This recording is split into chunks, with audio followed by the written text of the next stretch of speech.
Yaasir Keris, mein Sohn, studiert in dem Moment, also hat gerade einen ersten Abschluss, also einen Bachelor in London geholt, und zwar das Islamische Finanzwesen und Islamische Bankwesen. Und macht gerade seinen Master dann in Birmingham und wird nächstes Jahr inshallah nach Kuala Lumpur, Malaysia fliegen, um dort alles zu beenden, inshallah. Und wollte heute nur ganz kurz die Idee des islamischen Finanzwesens oder des islamischen Bankwesens vorstellen. Das heißt, was ist das überhaupt? Sehr oft kommen Fragen, gibt es so etwas wie ein islamisches Finanzwesen? Gibt es so etwas wie ein islamisches Bankenwesen? Okay? In der Schweiz haben wir festgestellt, dass es den Namen nach 4 Banken gibt, die aber alle keine islamischen Banken sind. Und was das heißt, das wird er euch dann gleich inshallah erzählen. Es wird nicht sehr lange dauern. Ich werde das, also die Dias sind alle auf Deutsch. Er wird das auf Englisch vorstellen. Ich werde es übersetzen, falls es nötig ist. Weil wie gesagt, es wird alles auf Deutsch sein, inshallah, also mit den Dias. Dann will ich jetzt nicht lange aufhalten. Wir fangen dann direkt an, inshallah. Also es geht um islamisches Finanzwesen und islamische Banken. Und ihr könnt gerne Fragen stellen, aber bitte dann am Ende, wenn er fertig ist, können wir uns gleich unterhalten. Ihr könnt sie an mich richten und an ihn, inshallah. Also, bis wir.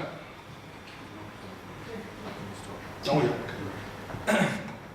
Okay, Assalamu alaikum. Bismillah. So, first I want to begin with how the name Islamic Bank, the two words Islamic and bank, they contradict each other. Because there's no such thing as an Islamic bank in a sense of how you see the banks outside. So yeah. Also die Begriffe Islam und Bank oder Bankwesen sind im Grunde genommen widersprüchlich. Sie widersprechen sich. Es ist nicht möglich, beide in einem Wort zu gebrauchen oder in einem Satz zu gebrauchen. Okay. So to continue, I would like to talk about the Islamic economic goals before I go on to talk about Islamic banking, because Islamic banking is supposed to promote these goals that I will now speak about. So the first is protection of life, quite self-explanatory. It's to do with protecting human life regardless of creed, religion, race, or anything that makes one human supposedly different from another. And it promotes a welfare state. Also die islamischen Wirtschaftsziele sind folgende. Nummer 1, Schutz des Lebens, wie es selber schon sagt, das Leben schützen, was unabhängig davon ist, ob man jetzt Christ, Jude, Muslim oder was auch immer ist, das hat nichts mit dem Glauben zu tun, sondern es hat damit zu tun, dass wir als Muslime, das hat islamisches Bankwesen, auch den Schutz eines Nicht-Muslims auf jeden Fall mit einbezieht. The second goal is to protect the family unit. The family unit is very important because it is the base of the society. So if the family is corrupt and unstable, then the society as a whole is corrupt and unstable. Zweiter Punkt, der Schutz der Familieneinheit oder der Familie selber, sehr wichtig natürlich, weil wenn die Familieneinheit korrupt ist bzw. kaputt gemacht wird, ist dann auch die Gesellschaft kaputt. Und dadurch, dass wir natürlich der Familieneinheit im Islam so viel Recht geben, ist das auch ein unglaublich wichtiger Punkt, damit das islamische Bankwesen auch das oder die islamische Wirtschaft auch das beschützt.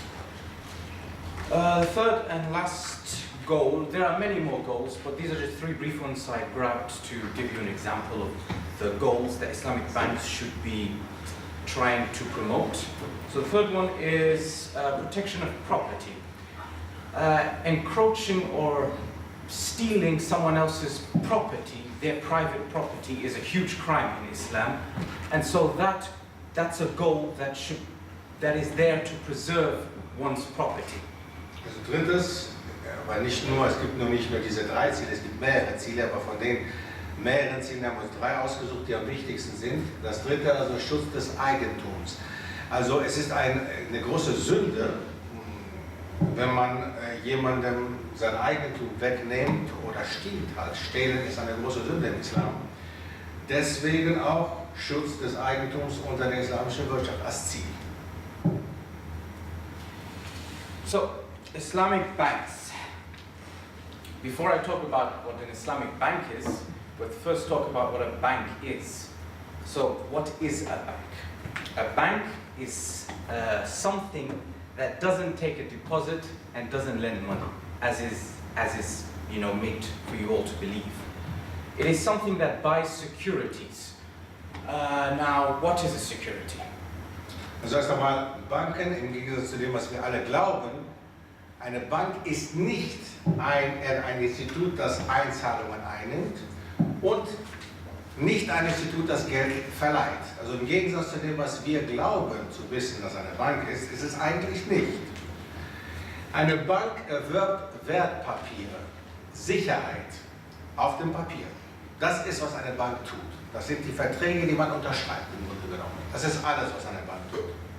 So security, briefly to describe what it is a promissory note. And what that is, for example, if I were to borrow some money from Dritte, 50 francs for example, I would write down on a piece of paper that I borrowed 50 francs from Dritte, and I owe him now 50 francs, and I will pay him that.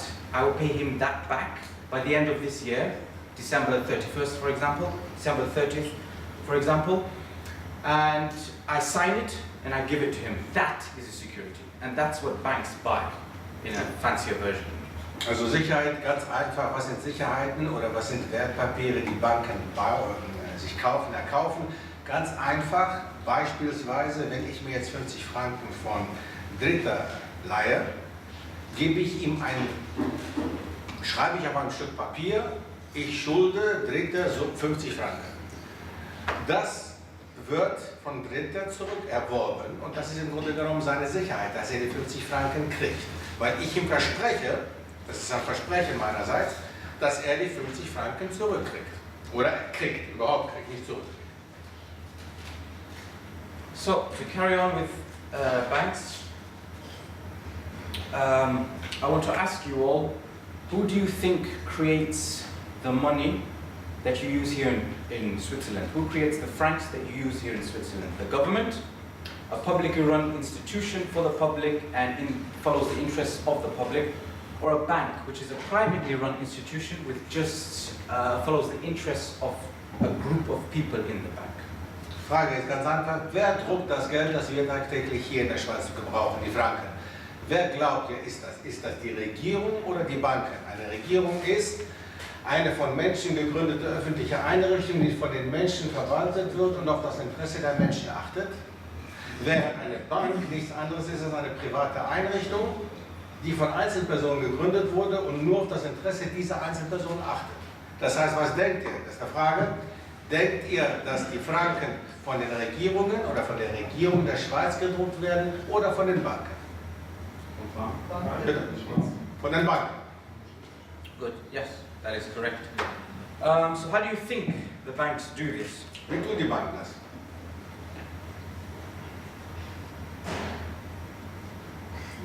Was tun die Banken? They pretend that you have deposited money into their deposit account. That's how they do it. Now, there are two components involved in this, but I will only speak of one briefly because it's really mind-boggling. So I will only speak of one briefly. Also sie tun das so, als hätten sie das Geld, sie tun so, als ob man, ich, du, er, sie, es das Geld eingezahlt hätte. Okay? Auf seinem eigenen Konto eingezahlt hätte. Dadurch sind zwei Komponenten zu betrachten, die in diesem Prozess beteiligt sind. Er wird aber sich nur auf eine Komponente beziehen, dadurch aus Zeitgründen und um es einfacher zu machen, zu verstehen, weil es kann sehr komplex sein. Er wird sich nur auf eine der zwei Komponenten stürzen und euch das vorstellen, inshallah. So, the first component is deposit. What do you think a deposit is? Was ist eine Einzahlung oder Anzahlung? Was ist das? Okay. So a deposit, in the common sense definition, is something you give to someone to keep safe for you. So I, again Dritte, I would give him 100 francs and I would tell him... rich man. Er wird sehr reich, nicht? I would give him 100 francs as a deposit, so he would keep that safe for me. He can't use that without my permission. So it's still mine, but he's keeping it safe for me. Also, eine Anzahlung hat, was ist das? Allgemein gesehen ist das etwas, was jemandem zur sicheren Aufbewahrung gegeben wurde. Das heißt, ich gebe der Bank bzw. Dritter, gebe ich diese 50 oder 100 Franken, um sie aufzubewahren. Nicht mehr und nicht weniger. Now, the legal definition is simply a loan. So when I deposit something in the bank, I'm lending that money to the bank, so it becomes the bank's money. It's not my money anymore. The bank now owes me that money. Das heißt, die rechtliche Definition ist aber ganz einfach, es ist ein Darlehen. Das heißt, die Bank schuldet mir das Geld. Diese 100 Franken, die ich einzahle in mein Konto bzw. an Dritter gebe, die werden mir im Grunde genommen geschuldet. Die sollte ich zurückkriegen. Das ist die rechtliche Definition. So when you deposit money in the bank, it's not your money, it's the bank's money. Das heißt, wenn man in einer Bank in sein eigenes Konto Geld einzahlt, ist das nicht dein Geld. Es ist das Geld, das im Grunde genommen der Bank gehört. Das Geld ist legal, sogar legal, rechtlich gesehen, gehört es nicht dir, obwohl du dein Geld in dein Konto einbezahlst. Now, to carry on after that, Islamic banks. As I mentioned in the beginning, they are not banks per se. They're not really banks because, as I just described briefly, that's what a bank is, and that's not what an Islamic bank is. That's not what Islam advocates. That's totally opposite of what Islam advocates. Creating money out of nothing and then giving it to someone and then demanding that they pay that back at a certain time with interest on top, even though you didn't work for that money, but you expect that person to work for the extra amount that you want back. Also, grob gesagt, eine Bank im konservativen Sinne, in unserem tagtäglichen Gebrauch des Wortes, heißt, sie kreiert Geld aus dem Nichts. Okay? Sie kreiert Geld aus dem Nichts und sagt praktisch, dass da Geld auf deinem Konto ist, was eigentlich nicht stimmt.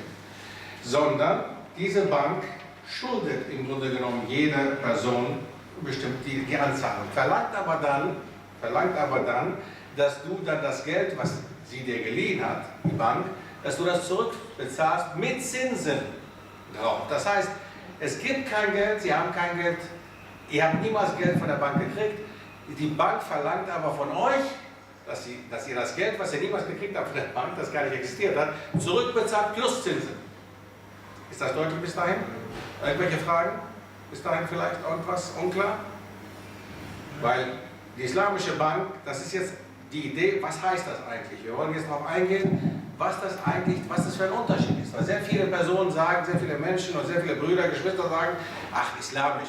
Man setzt einfach das Wort davor, islamisch, und da hat man eine Bank. Das ist aber nicht der Fall. Wie Yaasir auch gerade gesagt hat, im Grunde genommen müsste man die Islamische Bank nicht Islamische Bank nennen, sondern man müsste sie Institution des Handels und Institution für Handel und Entwicklung. I would call it an Islamic Institute of Trade and Development, simple as that. Now, to talk about the main differences between an Islamic bank and a conventional bank. The first one, which is the most obvious one, is Islamic ideology. That's what the Islamic banks follow, and the conventional banks follow a secular ideology. Also ganz klar, was sind die Hauptunterschiede zwischen einer islamischen Bank und einer konventionellen Bank? Natürlich, die islamische Bank folgt den Islam, natürlich islamische Ideologie, während die konventionelle Bank natürlich westlich eingestellt ist und eine westliche Ideologie verfolgt. They have a Sharia supervisory board. Also die Islamische Bank hat ein Scharia-Aufsichtsrat und die konventionelle Bank hat eine weltliche Prüfungskommission. Now, Islamic Bank is forbidden riba, interest, and the conventional bank flourishes on that. Zinsen natürlich für eine konventionelle Bank, davon lebt die Bank, während eine islamische Bank Riba, also Zinsen, verbietet. They have an equity focus, and the conventional bank follows a debt-credit focus. Okay. Die islamische Bank hat einen Eigenkapitalfokus, während die konventionelle Bank sich auf Kredit und Darlehen stürzt. Also das der Fokus ist. Darlehen, Kredit. So I will go into each one of them, deeper into each one of them. Ja. Wir werden das schnell noch beschreiben. Was heißt das eigentlich alles? So Islamic ideology is Islamische Ideologie ist ganz klar Scharia. Was heißt Quran das? and Sunnah and fiqh, interpreting, understanding of the Quran and Sunnah. Simple as that. Klar, also Scharia, was heißt Islamische Ideologie, ganz klar Koran und Sunna und die Scharia natürlich die Interpretation. Now the Sharia Supervisory Board, this is the most important part of an Islamic bank, because for a bank to be considered Islamic, they need to have at least 3 scholars on this board. They need to have at least 3 scholars on this board. Also der Scharia-Aufsichtsrat muss ein unabhängiger Vorstand der Scharia-Gelehrten sein, von denen zumindest 3 an Bord sein müssen. Das heißt, zumindest 3 Gelehrten muss es geben, um sich überhaupt islamische Banken nennen zu dürfen oder islamische Institutionen. Now they have 3 main goals, they have main functions. They have many functions, but 3 main ones. The first one is to act as a moral compass, so transactions that occur within the bank, they observe and they make sure that it's Sharia compliant and in general that it's morally compliant. Also es gibt 3 Hauptaufgaben, es gibt mehrere, aber die 3 Hauptaufgaben werden wir erstmal erwähnen zur Einhaltung der Banken, und zwar fungiert eine Bank allererst als moralischer Kompass für alle durchgeführten Transaktionen. Punkt 1. Punkt 2. They act as an innovator, so they change products to make it more Sharia compliant, and they create products deriving rulings from the Sharia. Zweitens halt, sie agieren als Erfinder. Das heißt, sie können neue Produkte erfinden, beziehungsweise neue Produkte, die erfunden wurden, können Scharia gemäß verändert werden und angepasst werden an die Scharia. And the last one, the third one, is as an auditor. So they make sure that the daily, the weekly, the monthly, the yearly workings of the bank are Sharia compliant, are legally compliant according to the legal system, and are in general morally compliant.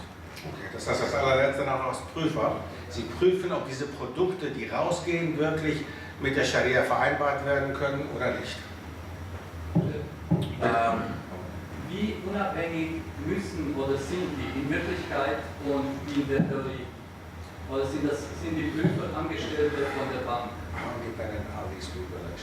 They are independent from the bank. Yes, they are paid by the bank, that's where the questioning comes in, but in general they are independent from the bank. Sie müssen unabhängig reagieren und agieren, aber sie werden von der Bank bezahlt. Das heißt natürlich, da ist Unabhängigkeit fraglich, wie unabhängig sie sind. Sie sind Angestellte der Bank, müssen aber als Gelehrte unabhängig sein. Es müssen islamische Gelehrte sein. Und islamische Gelehrte müssen sich halt am Islam halten. Die Frage, natürlich kommt da jetzt die Frage, so wie wir jetzt heutzutage alle denken, naja gut, wie weit können wir da denen vertrauen? Klar, ja. So the next one is forbidding riba interest. There are 2 types of interests. 2 types of riba. I won't go into them now because we don't have time, and again, this is really mind-boggling as well. Next is... Also es gibt 2 Arten von Riba. Ich werde aber nicht darauf eingehen. Wer will, kann sich dann später noch darüber informieren. Aber es gibt Riba al-Fazl und Riba al-Nasya. Das sind 2 verschiedene Arten von Zinsführungen. Die können wir dann später besprechen, inshallah, wer will. The last one is equity, and this is next to the Sharia Supervisory Board. This is very important and a vital term for Islamic banks, because this is the direct opposite of riba. Also genau das Gegenteil von Riba, was islamische Banken tun, ist ein Eigenkapitalfokus. Das heißt, das Eigenkapital selber ist die Hauptwaffe gegen die Riba, gegen die Zinsen. Und was das genau heißt, inshallah, also es ist halt wichtig zu erwähnen, dass das halt neben dem Gelehrtenrat dass das die zweitwichtigste Komponente innerhalb der Islamischen Bank ist. Und was die machen, ist halt folgendes. Yeah, it involves profit and loss partnerships. Profit and loss sharing partnerships, yes. Also Partnerschaft auf der Grundlage von Gewinn- und Verlustaufteilung. Das heißt, sowohl die Bank oder das Institut selber, was Geld ausgibt, als auch die Person, die das Geld nimmt, beide sind gleichermaßen beteiligt am Risiko, am Verlust und am Gewinn. Und das ist etwas, was eine konventionelle Bank nicht tut. Eine konventionelle Bank will niemals Geld verlieren, sondern nur Geld machen. Und das ist denen egal, ob du auf der Straße bist, ob du dann dadurch dein Haus verlierst oder dein Auto oder dein Eigentum, während das eine islamische Bank nicht tun darf, sondern sie selber verlieren daran.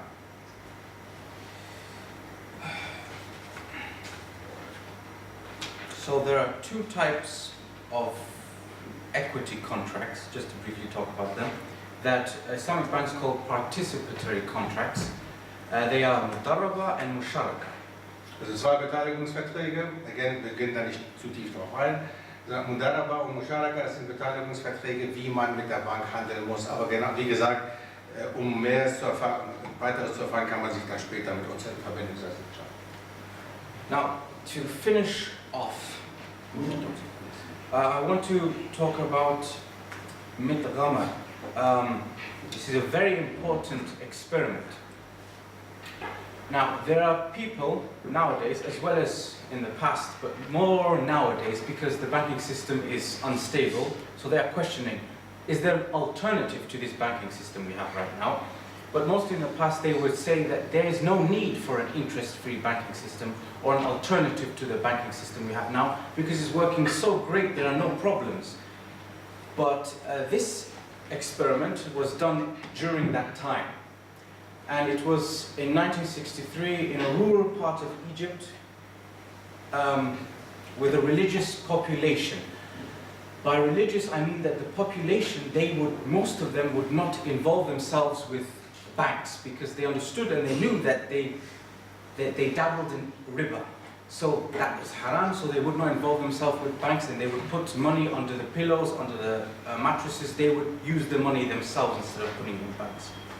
Also wir gehen kurz auf ein Experiment ein, um einfach nur denjenigen, die skeptisch dem gegenüberstehen. Es gibt genügend Muslime heutzutage und nicht Muslime, aber es gibt genügend Muslime, die das skeptisch betrachten und sagen, was ist eine islamische Bank? Man setzt einfach nur das Wort islamisch davor und dann ist es islamisch. Nein, so einfach ist das nicht, es kann sehr komplex sein. Außerdem wurde das im letzten Jahrhundert, im 20. Jahrhundert, im Jahre 1963, wurde das in einem ländlichen Gebiet in Ägypten, in einem Gebiet, das heißt mit Ramme. Dort wurde mal als Experiment eine Bank für 3 Jahre lang zum Leben erwacht, ist eine Bank zum Leben erwacht, islamische Bank. Und diese Bank hat also als islamische Bank fungiert und diese Bevölkerung, an der es ausprobiert wurde, war eine religiöse Bevölkerung. Das heißt, in den 60er Jahren hat diese religiöse Bevölkerung wollten sie kein Konto eröffnen bei den konventionellen Banken und haben dem Staat auch nicht vertraut und haben das Geld in ihre Matratzen gesteckt oder unterm Kissen oder wie auch immer. Und darum wurde dann damals versucht zu sehen, wie sie reagieren würden. So this was the first interest-free bank ever set up in the world. And it involved 3 accounts, so the savings account, investment account, and zakah account. Now, the result of the experiment was that the savings account increased significantly from 1963 to 1966. And the investment account increased from 35,000 to 75,000 Egyptian pounds.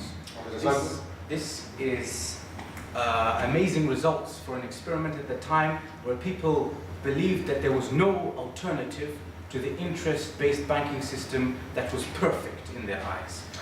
However, it ended in 1966 because of political reasons. Okay, also dieser erste zinslose Versuch im 20. Jahrhundert man hat versucht, mit dieser Bank hat man Sparkonten, Investitionskonten und Zakah-Konten eröffnen können. Und es ist so gut gelaufen in diesen 3 Jahren, wo es damals existiert, also zwischen 1963 und 1966, dass die Sparanlagen von 1963 bis 1966 anstiegen. Die genaue Zahl haben wir nicht, aber sie sind angestiegen und die Einlagen erhöhten sich von 35.000 auf 75.000 ägyptische Pfund. Das heißt, es ist ein sehr erfolgreiches Experiment gewesen, musste aber aus politischen Gründen letztendlich, die Bank musste geschlossen werden 1966. Das ist ein Beweis für diejenigen, die skeptisch dem gegenüber stehen und sagen, nein, das System ist perfekt, so wie es jetzt funktioniert, so wie das Wirtschaftssystem läuft, ist das gut genug, wir können uns dem anpassen. Das stimmt im Grunde genommen überhaupt nicht und das Experiment hat es bewiesen.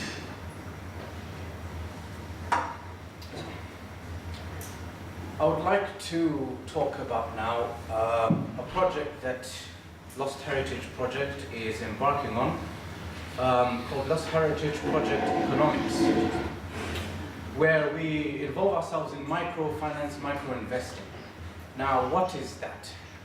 It is simply, as I mentioned before, the equity contracts to do with mudaraba and musharaka. We follow those rules to help startups and small businesses invest in them so that we both can benefit, as well as helping the businesses. Now, our goals is simple. I want to help businesses start up. I want to help small businesses that have already started up to grow and become independent and get rid of these shackles of the interest-based banking system that they are forced to go to because there's no other alternative. Also was wir hier gerne noch letztendlich vorstellen wollen, ist ein Projekt, das wir gestartet haben mit einem Institut, was Lost Heritage Project heißt, Economics. Und zwar ist das praktisch jetzt. Also das ist nicht die Theorie, sondern was wir machen, was er macht, ist, sein Institut stellt jedem zwischen 1.000 und 2.000 Dollar zur Verfügung, die die Person gebrauchen kann, um zum Beispiel ein Geschäft zu eröffnen oder sich ein Auto kaufen zu wollen, mit dem er zum Beispiel Taxifahrer werden will oder was auch immer. Oder zum Beispiel Parfümladen eröffnen will, sich Parfüm beim Großhändler einkaufen will und das dann später verkaufen will. Also, es ist kein riesengroßer Betrag, aber vielleicht nicht in der Schweiz. Aber es ist ein Betrag, der zum Beispiel in bestimmten Gebieten der Welt, auf dem Balkan oder in Afrika oder in Asien, sehr vielen Unternehmern helfen kann und sie auf die Beine stellen kann. Und diese Beträge, was heißt dann letztendlich für uns oder für seinen Betrieb, heißt das, wir sind Partizipatoren. Wir nehmen daran teil an dem Betrieb, der neu eröffnet wird oder der gerade angefangen hat und einfach nur Kapital haben will.